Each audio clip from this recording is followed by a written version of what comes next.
Welcome, everybody, to another great episode of Real Life Matters. Of course, I'm your host, DBoss.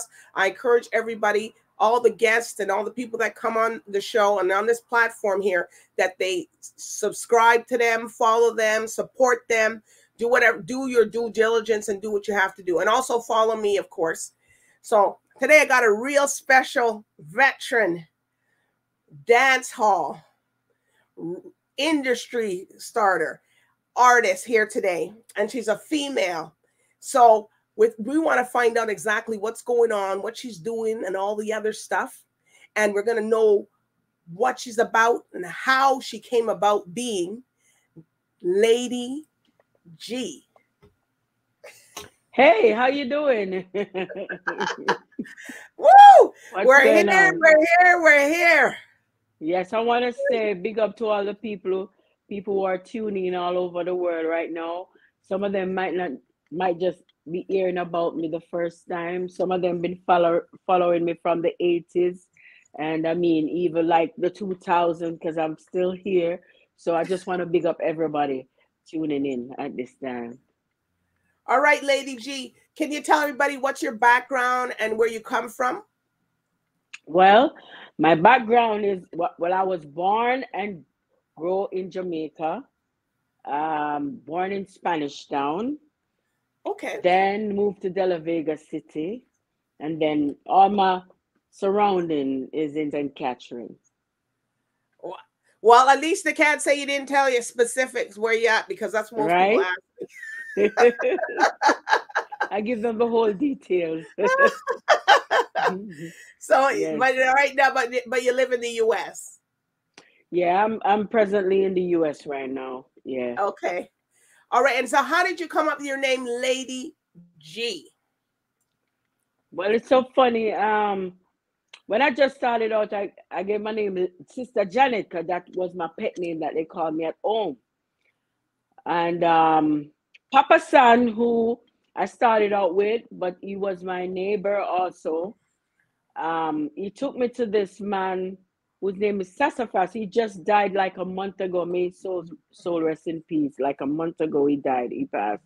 He was the person who gave me that name. Sassafras was, you have the DJ entertainer Sassafras, and you have the Sassafras that make posters. He was the #1 top posters man in Jamaica. People from all over the world come to this man to get their posters designed for their dance, their party, whatever events they're keeping. So Sassafras was a man.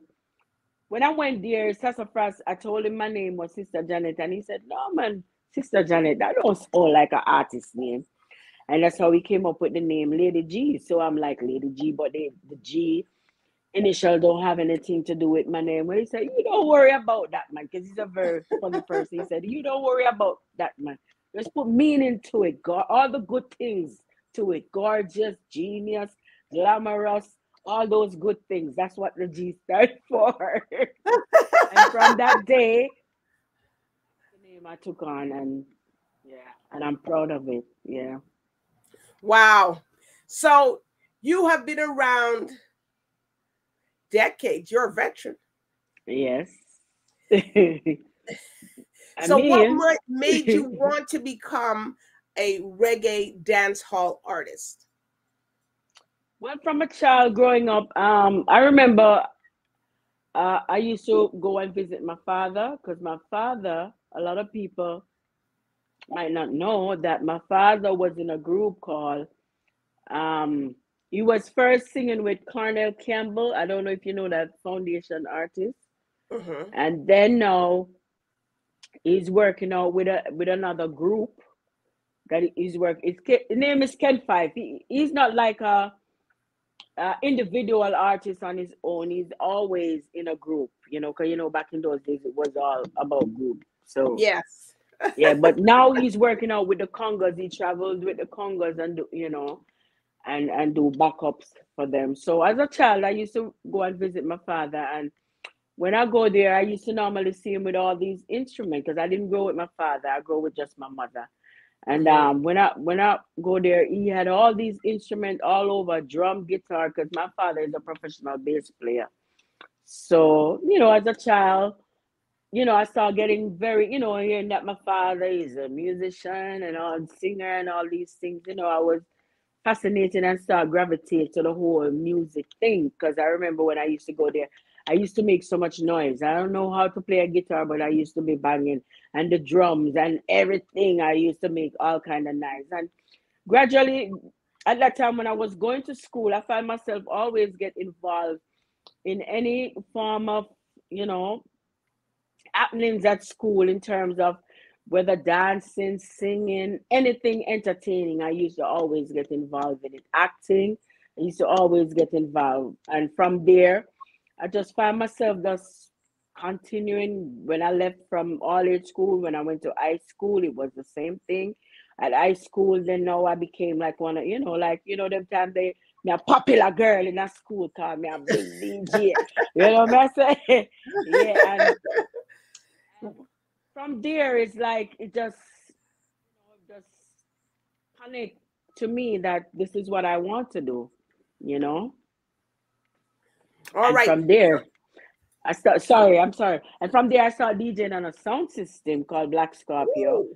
which my friend, I didn't know him at the time. Daddy Miki, they were having a uh, independent concert in the square of Spanish Town, and he wanted, you know, a female artist. And I went on stage, and he saw me and said, you know what, I could take you to this sound system, because at the time there were mostly sound system. That's where artists used to practice their craft, and that's where you used to make, you know, get established. Like people would know you from, you know, all these places that you go and DJ on the sound system. And I was introduced to Black Scorpio, and the rest is history.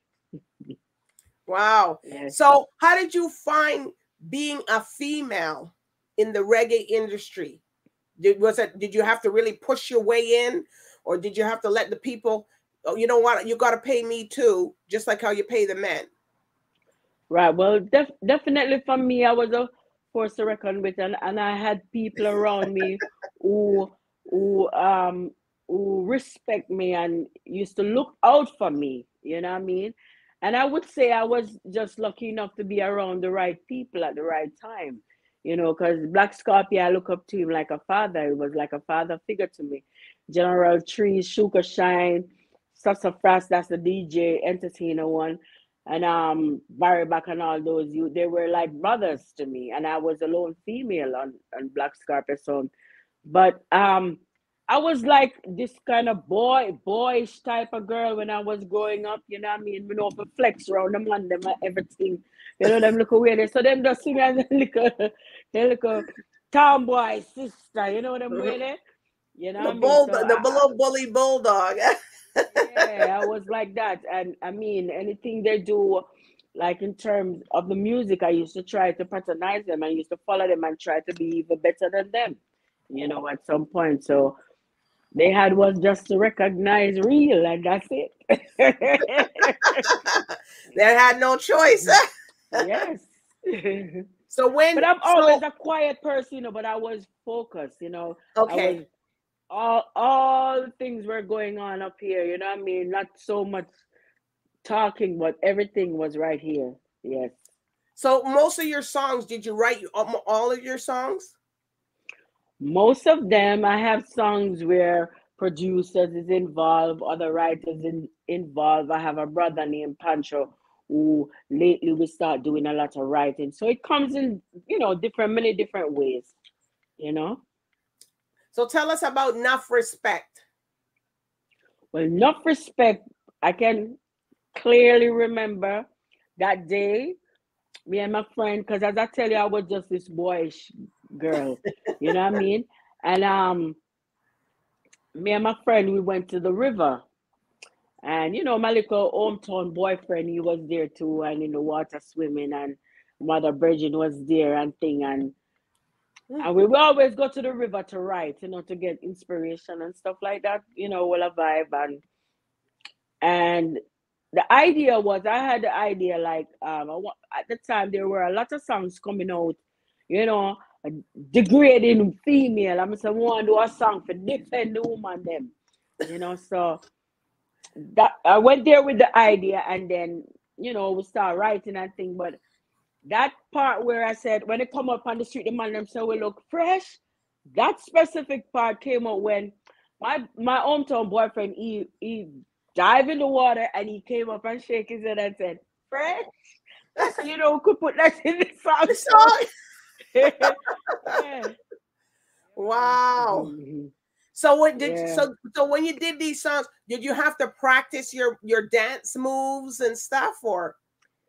No, because you know we as black people, we already born with the rhythm in us, so we don't have to practice anything. We just move to the beat. We just move to the beat.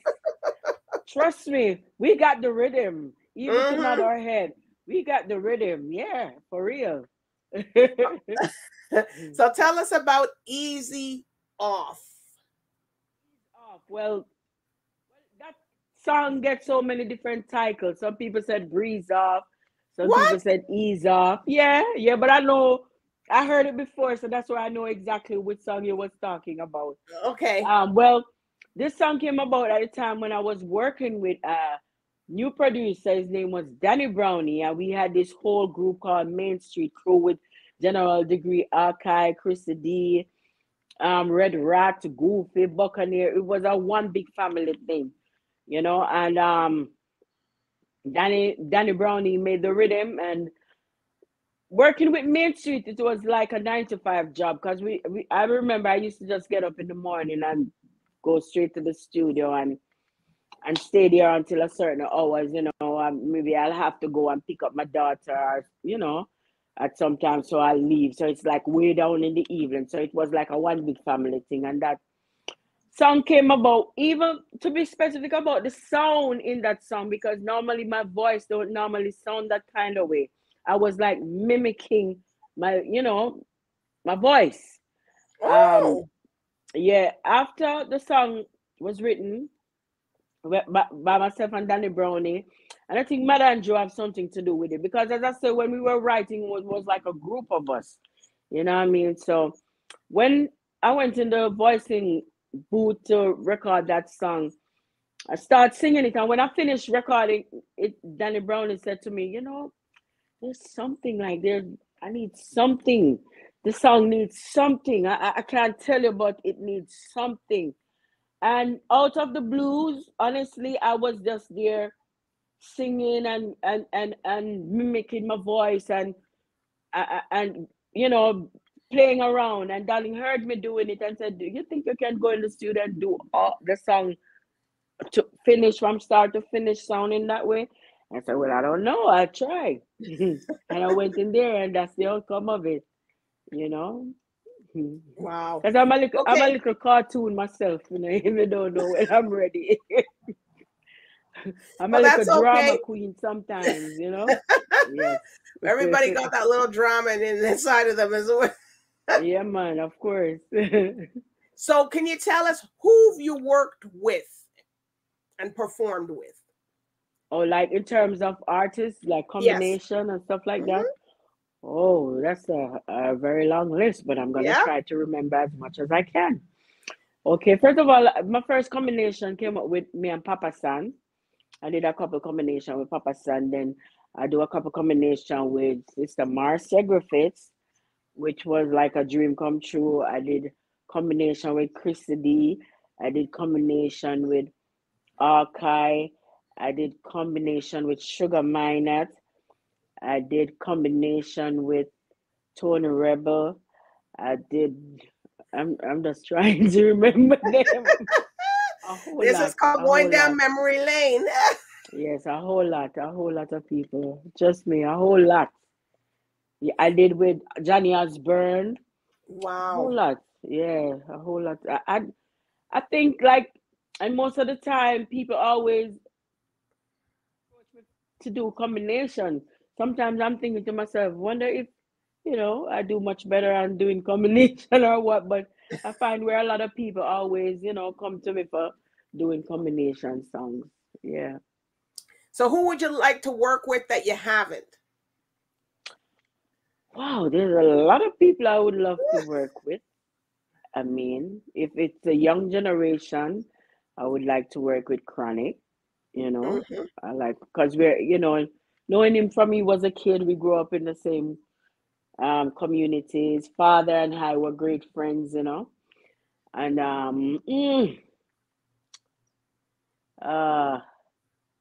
lot of artists.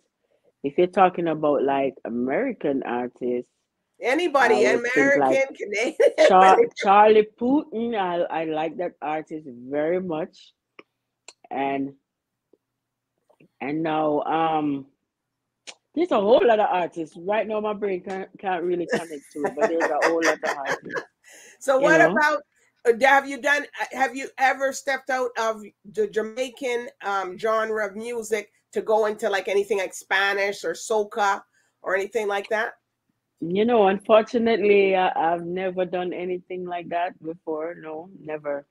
Never. Everything is just straight dancehall, reggae. That's it. But I'm hoping to it, you know. Maybe that's why my producer get me introduced to Pink Floyd, because Pink Floyd wasn't an artist that I normally listen to. I was just introduced to Pink Floyd, and you know, I realized, you know, they were great artists, you know. Yeah.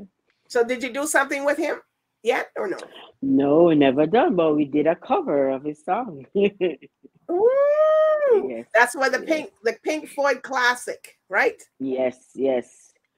What's Education, I think that's the title of it. Yes, education? yeah. So you And we did. So did you Miss Education. We did Miss Miss Education. Education. Yes. You know, we have to flip the thing. So sorry, I mean my daughter singing the hook. You know, her name is Mali. Okay. Yeah, yeah, doing the hook on that song. So that's good. You got your daughter. So did she embrace it, or was she a bit nervous because she's singing next to you? Trust me, she had more professional, like she's been doing this thing before I was born. She was like, she went in the studio. I didn't have to tell her what to do, and she just do her thing, and that was it. But she's always singing in the house, always singing, singing, singing, singing, singing, singing. Sometimes I have another daughter who sing also, and sometimes like both of them clashing. I have to be like, pick me on the top of eyes on me, is the one. Yeah.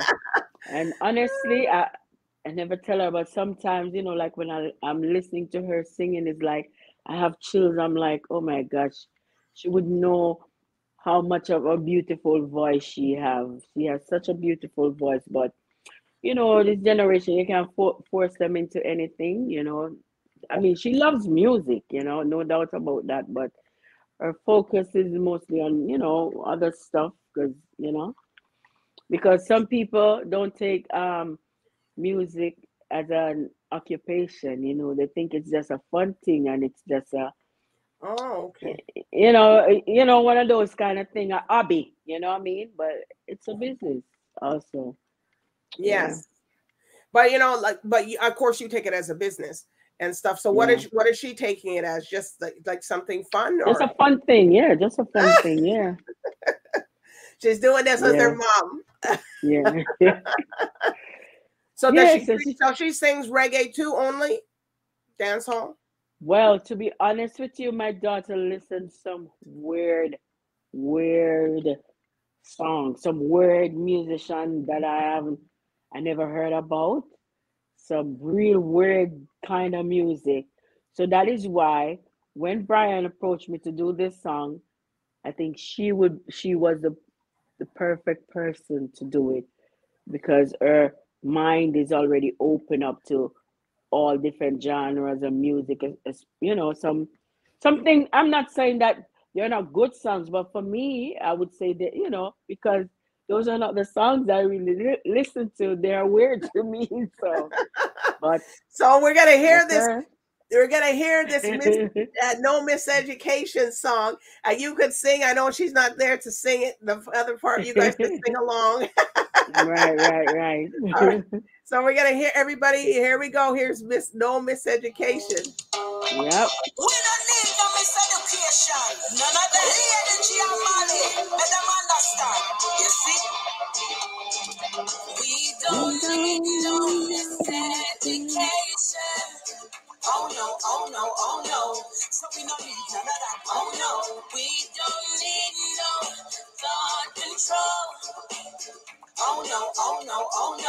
So we don't need none of that. Oh no. Dark sarcasm in the classroom. Oh no, oh no, oh no. So we don't need none of that. Oh no. Teacher, leave them kids alone. You use them a wise up, what you gonna do? You use them a rise up, what you gonna do? Teach them the Teach right them the that's right thing, what what you you gonna gonna do. do? Teach them a rise up, what you gonna do? Hey, you better You leave them better leave them alone. alone.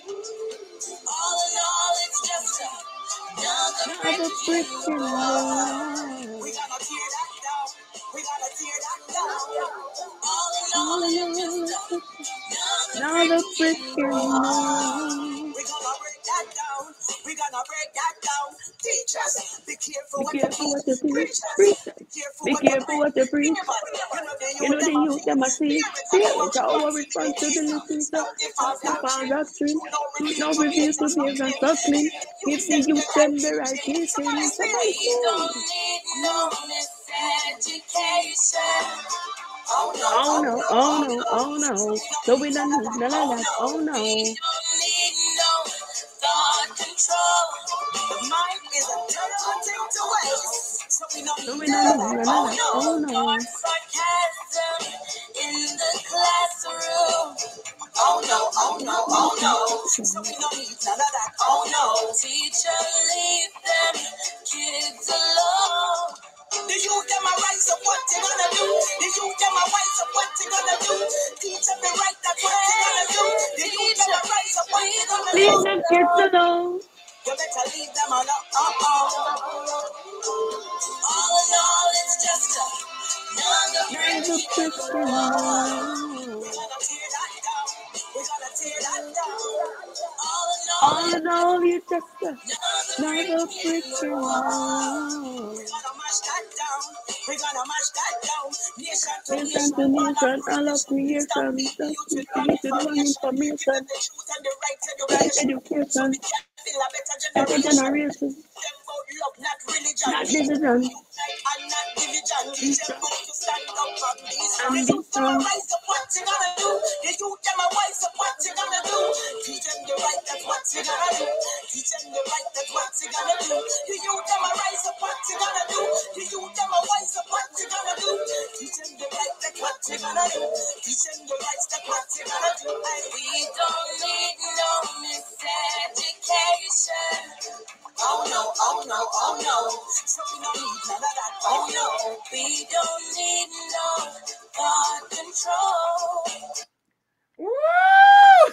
Well, I must say she will definitely be in Canada to perform it live. So if they didn't tune into this program, Well, they're not gonna get that message. so she's the one But that's singing, right? She's the singing, and then you're doing the DJ, more yeah. harder part, right? Right. So she'll be in Canada on the 20th and the 21st. Yes, performing with her mom. Wow. Yes. The song is Yeah. really good. Like I didn't think, we heard the original one, but it sounds so good. Right? I never It's so expected her to different. sound maybe, but she's just singing it. She just sing her voice. That's it. Yes. Wow, yes, she's gonna yes. she's gonna be approached for some stuff. I hope so.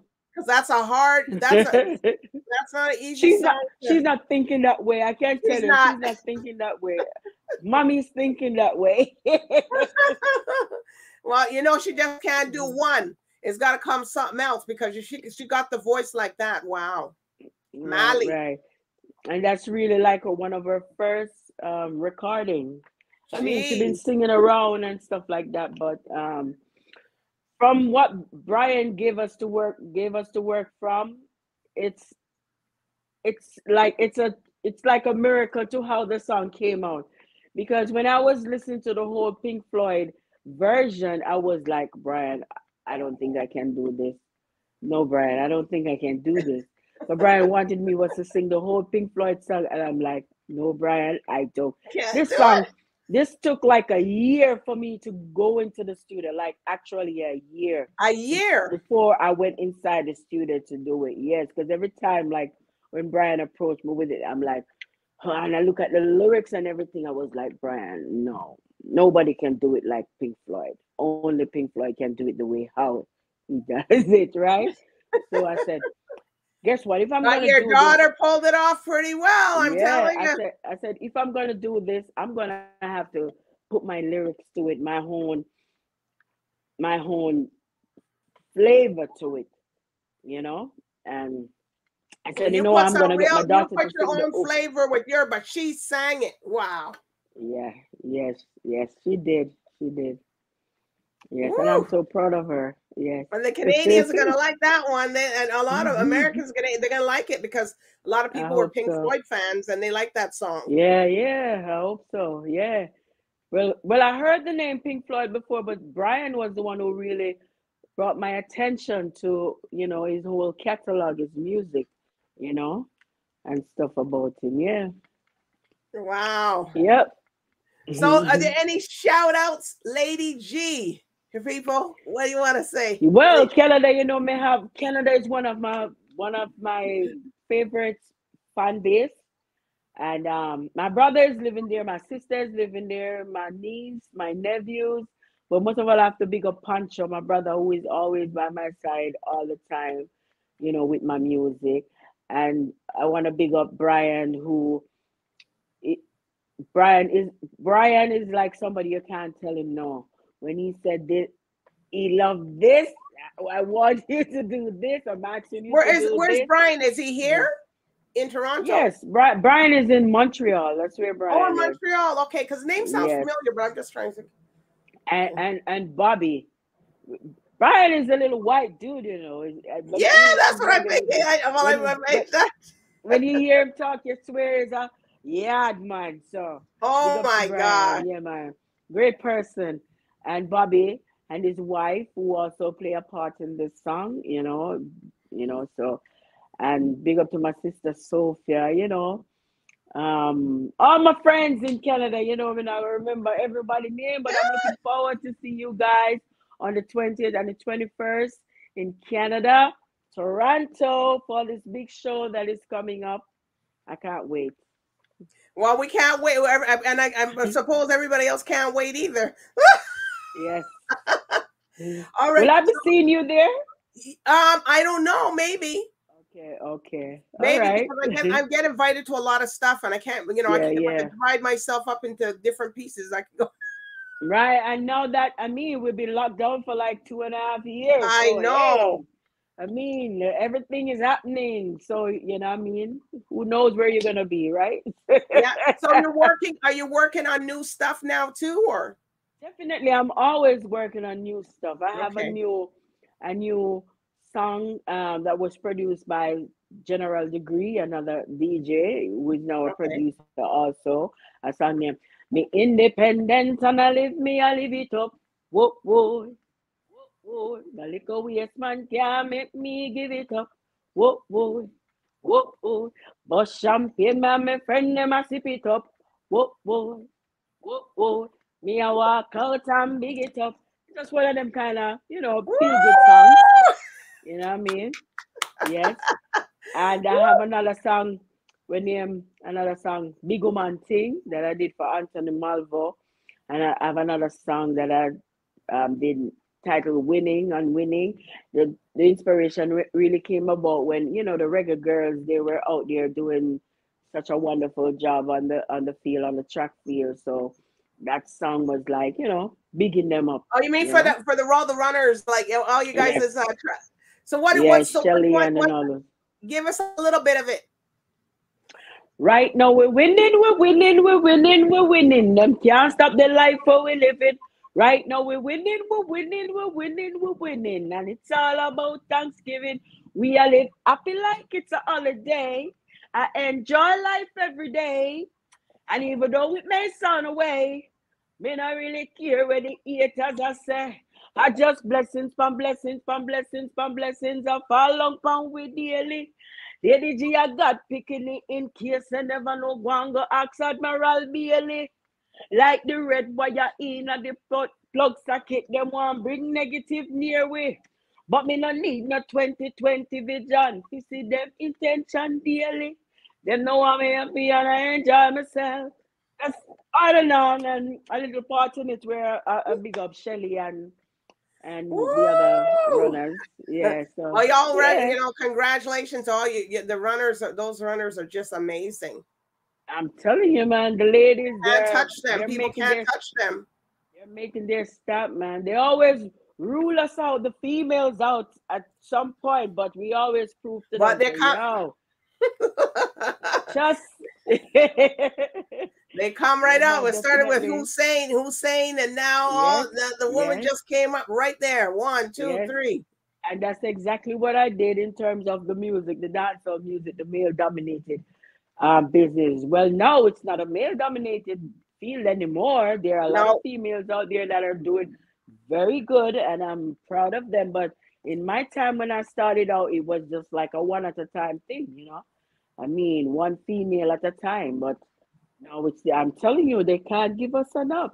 Give up on us because we always prove to them, say, yo, we can do this.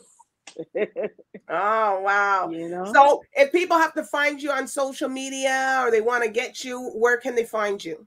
Well, it's original_LADYG. And for Facebook, it's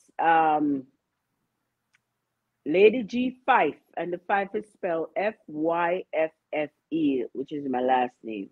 Because somebody already steal the LADYG, so I had was to put the Fife on for that. Yeah. Well, yeah, sometimes it happens. Yep. Yeah, so they can inbox me anything, you know what I mean? I check it time after time. I'm not so much of a social media person, but I'm trying. Okay. Yeah, well, I'm you know, a trying lot to of do people my reach best. out to you, you know, so sometimes it's better for them sometimes to email you or something, because you'll see that more so. Because But sometimes I'm you don't know mostly on what's in your box. Instagram, though. I'm mostly on Instagram. Okay. So it's original_LADYG. All right. Well, Lady G, it's been a pleasure.